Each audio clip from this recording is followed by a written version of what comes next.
Significant federal law enforcement presence here, and what's really been kind of a stunning militarization of city streets in Washington, D.C. These officers are federal law enforcement of some variety. I would love to tell you more, but they're not wearing any identifying badges, insignias, nameplates. They won't tell me where they're from or who they're with.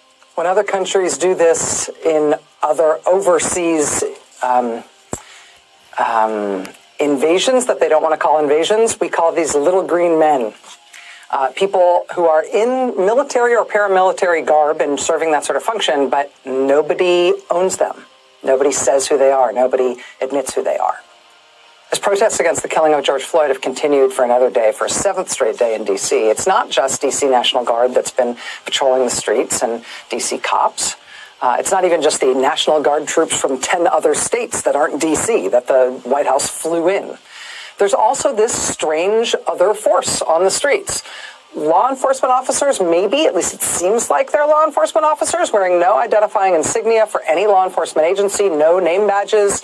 And in many cases, even when they're asked by protesters or the press, they will not say who they are or who pays them. Take these guys in helmets and tactical vests. A reporter asked who they were with, they would say only the Department of Justice, which is not really an answer. It's not like there's a generic Department of Justice police force that explains that. Another reporter asked this group of gentlemen in riot gear if they were with the Bureau of Prisons, which is one of the federal agencies that has deployed some officers in Washington. They responded to that question with one word, quote, maybe we're with the Bureau of Prisons. That's cute. I mean, how do we know that these people are who they say they are at all? If they'll say anything at all. We just take their word for it that they're with the Department of Justice or maybe the Bureau of Prisons? And why are these guys wearing no badges, nameplates, no insignias? How does that help them in what they're doing in the streets? I mean, there's a reason a police officer who has the power to stop you, detain you, arrest you, use physical force against you, there's a reason a police officer has a badge number and a name in plain sight. The only reason to have officers take those identifying markings off is to avoid accountability for what they're doing, right? If they do anything wrong, it makes it a deniable offense, not just by them personally, if you can pick them out of a lineup, but also by anybody who might potentially be held accountable for having ordered that, offensive or injurious or illegal action against you. Congress controls now goes to contractors. There's more than 20,000 private military on the ground. We're the second largest armed force in Iraq, or private security. They outscale the Brits or any other nation. Blackwater is one of the largest and most conspicuous security firms in Iraq, with about 300 employees there. Blackwater, group known as Academy, formerly known as Zay Services or XE, formerly known as Blackwater USA, formerly known as Blackwater Worldwide. Yes, they change their name all the time because of video and negative publicity like these. These videos leaked by a former member of the contracting group show its members opening up their doors of their SUVs, driving down the streets of Baghdad, indiscriminately firing upon civilians with their AK-47s, running over cars with their Humvees, hitting people who are driving and obeying the rules of the road, running a female pedestrian over and not really even stopping or radioing in for help just because they can. This contracting group has come down a lot in importance from when it was first used during the height of the Bush administration in its invasions of Iraq and Afghanistan. Will you look at that goddamn AK-47? It looks like an AK-47 with an M4 body. That's a strange looking AK-47, right? Anyway, so my involvement in the military did not involve any kind of ground combat or anything like that. I did try out for Special Forces, but I failed, and to be honest, I kind of just did it for fun. Yeah, I'm kind of crazy like that, but yeah, I did not pass the trials. In fact, I almost drowned in the pool, but that's a story for another time. That being said, with the information that I've found, and in speaking to people that I know who actually were involved in ground combat, who actually, my contacts who would actually be the ones involved in, black ops and those types of things, they believe as do I, that these guys might be Blackwater or a similar private military or mercenary type of force. Hence the lack of identification. Now, as pointed out by the journalists, one of the reasons for that are essentially for a lack of accountability. Now, imagine if the United States government or an element within the United States government determines that Putin is a severe threat to America and needs to be removed. Now, the idea of the United States military doing, basically going and assassinating Putin, I mean, that would be something that would not be very good, because you're talking about an act of war. So if we determine that Putin is a threat and absolutely must be removed, however, we wisely do not want to start a war. This is a type of operation that may involve a department within our government. Could be connected to Department of Defense, CIA, groups that we've never even heard about. Might be the ones to make such a determination. And with the appropriate authorizations from whatever weird, dark, shadowy chain of command that they operate under, if a mission like this got authorized, now, obviously, I've never worked in such a department, so I don't know how they operate in entirety. So, I believe that there's a possibility that they could actually operate without authorization from the president, which sounds kind of crazy, but such a thing would not be surprising to me.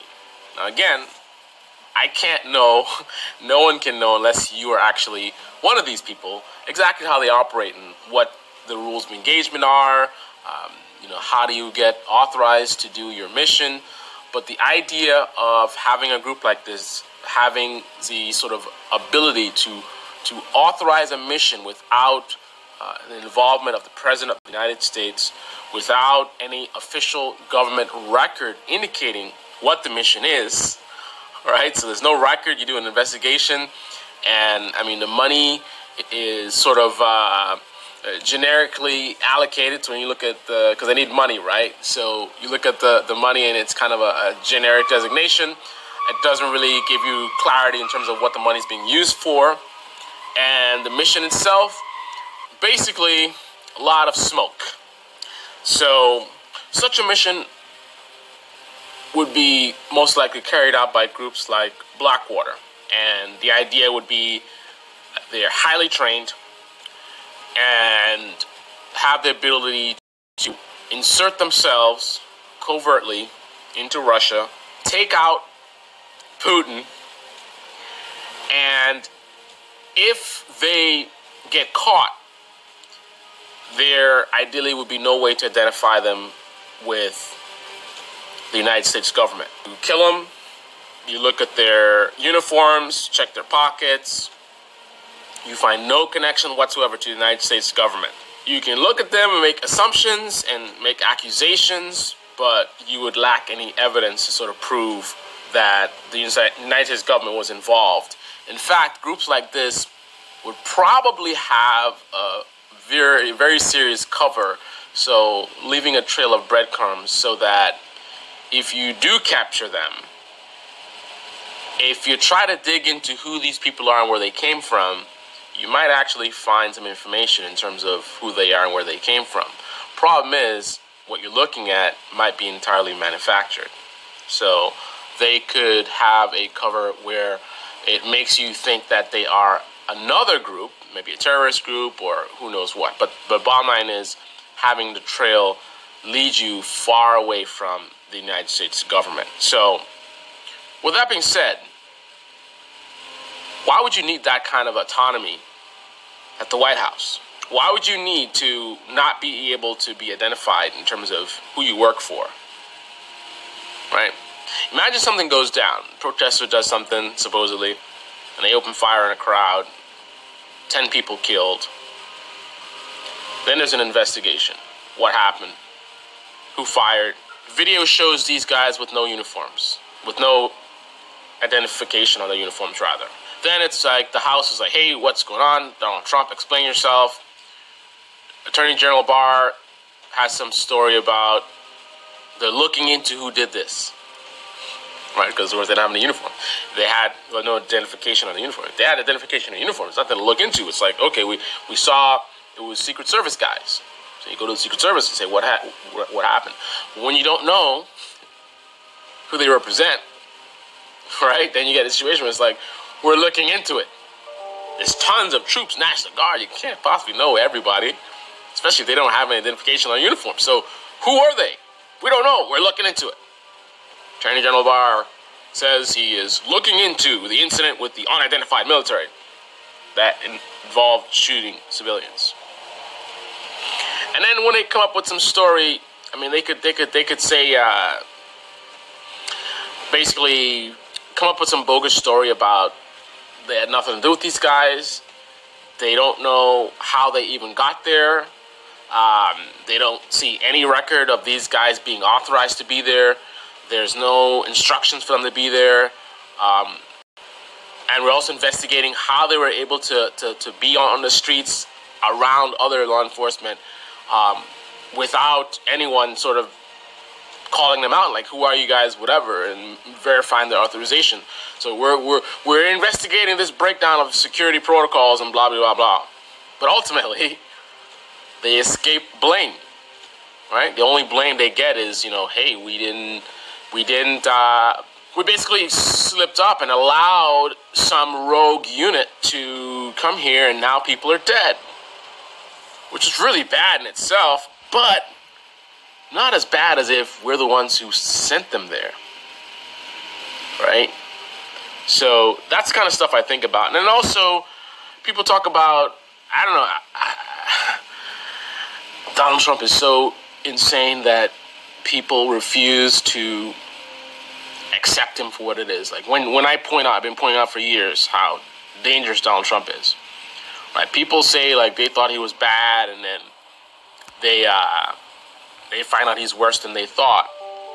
And then I, from the get-go, thought he was worse than they thought from the get-go, and continue to think he's worse than they think even now. It's kind of like, I think Donald Trump is like here in terms of how bad and dangerous he is.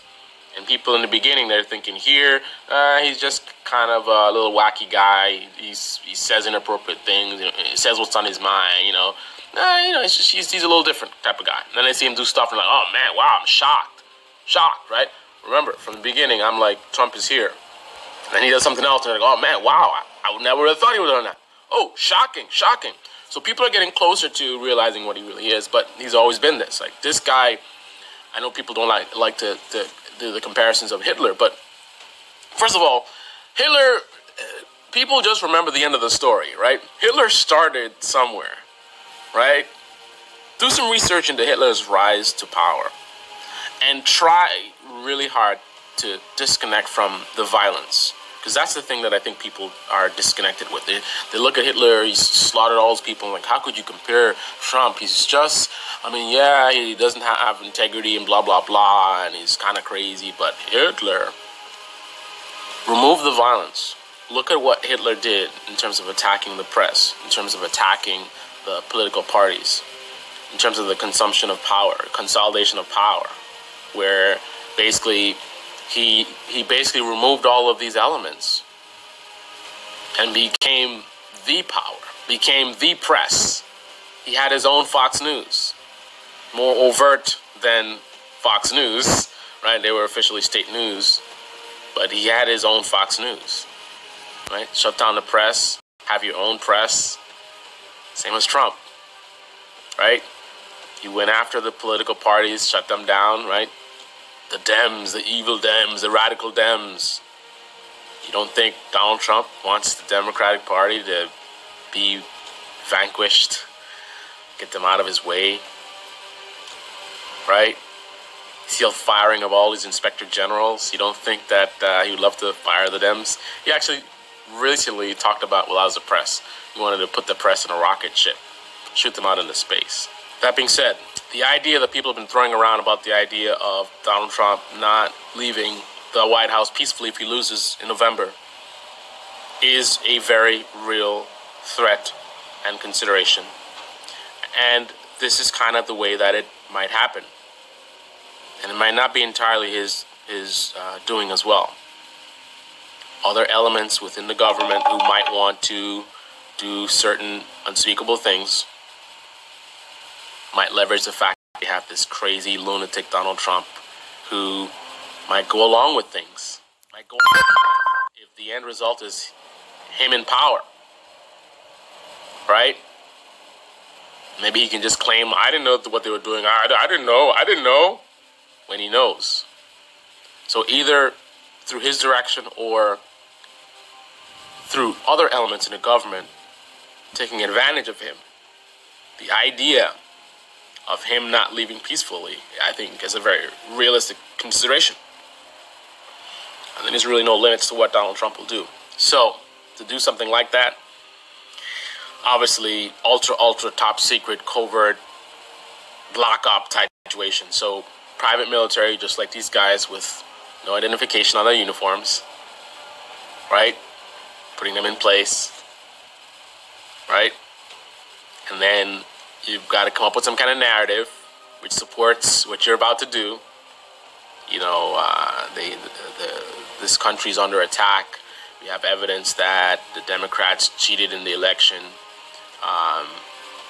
This is like some kind of insurrection. So they create this scenario of essentially a severe attack against the government and our democracy. And this would follow along with the pattern of what Donald Trump has been doing for years, where he does something and then accuses others of doing exactly what he's the one doing. So the idea of Donald Trump essentially attacking our government and our democracy under the guise of protecting the government from some kind of insurrection, very, very likely in terms of the type of thing that Donald Trump might do. And let me rephrase that. I'm not saying this is likely to happen. I'm just saying this is the type of thing that Donald Trump would do, right? So creating that emergency situation, it will be similar to the idea of, imagine if we found out that there were 5 people within the government that actually are spies working for North Korea. Like, that is a egregious breach of security that would require some kind of extreme action from the government to sort of protect themselves. Like, you caught 5 people. How many more are there? What do those 5 people do? What's next? You know, are we about to have, foreign troops on U.S. soil? What's going to happen next? Like, you need to address this threat in a very severe manner. So the idea of doing some sort of unprecedented action where, you bring in this private military and I don't even want to. When are the American people going to stop being shocked? When are they going to realize that this is not a bad president? This is way beyond bad president. November is not about electing a leader. It's not about picking the lesser of 2 evils, picking the better candidate. In my opinion, the United States can protect this country from all enemies, foreign and domestic. And they're not the only one. Many of those same individuals that you see at the White House right now in uniform, not necessarily the ones in the without the labels, but the ones with the labels. Secret Service, the National Guard, all have taken an oath to protect this country against all enemies, foreign and domestic. This country is under attack from within. Donald Trump needs to be removed at all costs.